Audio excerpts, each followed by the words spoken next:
Se dépasser pour vaincre le cancer du sein, c'est le slogan de la 11e édition du Triathlon des Roses, un événement de la Fondation ARC que vous connaissez sans doute. Cela fait plus de 50 ans qu'elle est en France l'un des acteurs majeurs de la recherche sur le cancer.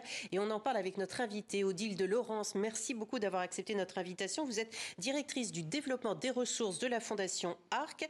Alors expliquez-nous, ce triathlon, à qui s'adresse-t-il et où se tient-il ? Alors, il se tient dans 7 villes de France. Donc, l'édition 2024 a été lancée ce matin avec l'édition parisienne qui se déroulait dans le parc de Saint-Cloud.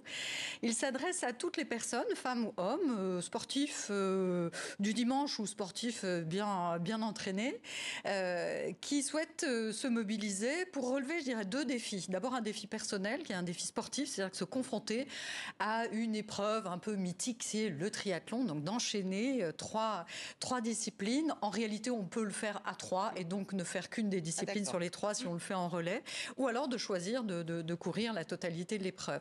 Ce qui est en soi déjà un beau défi relevé, donc un premier défi. Et le deuxième, c'est un défi solidaire, c'est-à-dire que ne sont acceptés sur la ligne de départ que les équipes ou les personnes qui ont réussi à relever un minimum de fonds pour soutenir la recherche sur les cancers du sein à l'occasion d'Octobre Rose. Alors justement, on le voit, il y a de la natation, du cyclisme, de la course à pied, comme dans tout triathlon. C'est un défi sportif et solidaire, vous venez de le rappeler. Combien faut-il mettre pour participer ? Ça dépend des épreuves, mais c'est entre... Et si on court seul ou à 3, les montants ne seront pas les mêmes. C'est grosso modo entre 150 € et 500 €, suivant les épreuves à Paris, en province, etc. Mais voilà, c'est autour de... Voilà. Donc une somme qui va directement à la Fondation ARC, absolument, qui part pour la recherche. Oui. Vous faites un parallèle entre ce défi sportif et le défi que relèvent chaque jour les patientes atteintes d'un cancer du sein. Oui, absolument. Il y a plusieurs. Cette notion de défi, elle est centrale dans cette épreuve.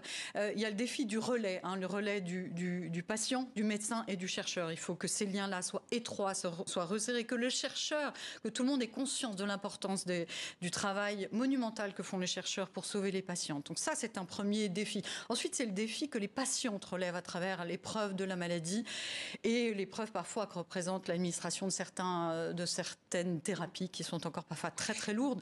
Donc se dépasser, on le fait soit parce que soi-même on est touché, qu'on se dit voilà, j'ai une maladie, je me fixe comme objectif de courir le triathlon des Roses dans 1 an. C'est une manière de traverser l'épreuve en se projeter vers un avenir plus heureux. On décentre le défi et ça permet de se projeter, mais il y en a beaucoup pour qui ça joue un rôle très important.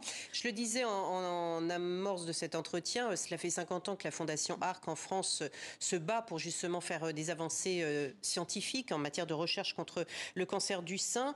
Quels sont les chiffres aujourd'hui ? Est-ce qu'il y a des avancées ? Au bout de 50 ans, on imagine que oui. Oui, monumental. Alors, juste une précision, Octobre Rose arrive, c'est pour ça qu'on développe des activités autour de la notion de cancer du sein. En réalité, la Fondation ARC finance des projets sur tous les cancers, des projets de recherche sur tous les cancers, notamment les cancers agressifs.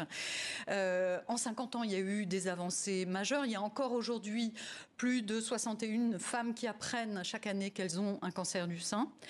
Et il y en a 12 000. 61 par an. 61 000 par an. 61 000.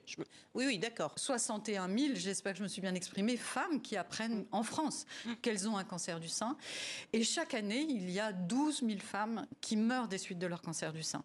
Donc, c'est un cancer dont on guérit bien statistiquement parlant, mais comme il touche énormément de femmes, il reste aujourd'hui le cancer le plus meurtrier pour les femmes. Alors, la première cause de mortalité par cancer pour les femmes. On parle du cancer du sein chez la femme, mais l'homme peut être aussi concerné. Oui, 1%, je crois, des cancers du sein. 1% des cancers du sein concernent des hommes et c'est très agressif pour eux.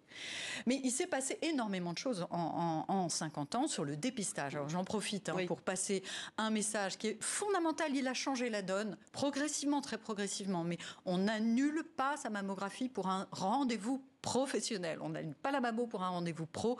Voilà, ça c'est un premier message à partir de 50 ans, une mammo tous les 2 ans. Ça permet de détecter les tumeurs à des stades très précoces et vraiment que l'intervention, que tout soit plus facile et que la guérison soit quasiment garantie.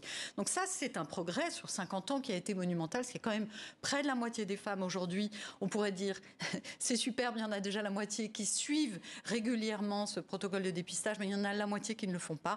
Et voilà, il faut vraiment avoir en tête que c'est vraiment se sauver soi-même que de suivre ce monde. Il y a d'autres avancées dont j'aimerais beaucoup parler, que les chercheurs ont également poussé avec des nouvelles voies thérapeutiques, avec les hormonothérapies qui sont arrivées dans les années 90, des thérapies dont on a ciblées. beaucoup parlé justement. Parce que et les immunothérapies, ouais. beaucoup plus récemment, qui sont la révolution, qui devrait vraiment aider à prendre en charge les 15% de cancers très graves, dits triple négatifs, qui concernent les femmes, notamment des femmes de plus en plus jeunes aujourd'hui. Donc l'immunothérapie est une grosse révolution de la recherche qui va changer la donne. Il nous reste une minute, ce triathlon des roses, on en revient puisqu'il a débuté aujourd'hui à Paris. Cette année, ce triathlon revêt le label Grande Cause Nationale 2024. Concrètement, ça change quoi d'avoir ce label? Pour nous, ça légitime complètement l'esprit dans lequel on a créé cet événement, c'est-à-dire que ce n'est pas un hasard, c'est un événement sportif. Aujourd'hui, le sport, la pratique régulière d'une activité physique, voire d'un sport, d'un réel sport, est un outil dans l'arsenal dont nous disposons pour lutter contre le cancer. Le sport est bénéfique en amont pour éviter, limiter les risques d'avoir un cancer. Il est très utile pour les patientes qui luttent contre la maladie et il est très important aussi pour éviter les récidives après le cancer.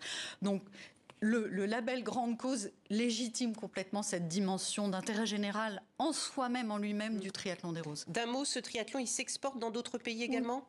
Pour l'instant, on n'est qu'en France, on aimerait qu'il soit partout sur le territoire. Voilà, il y a déjà 7 villes cette année. Il y a d'autres fondations qui voudraient prendre le relais aussi à l'étranger. Merci beaucoup, Odile de Laurence, d'avoir été avec nous donc, pour nous parler de Octobre Rose avec ce début du triathlon des roses.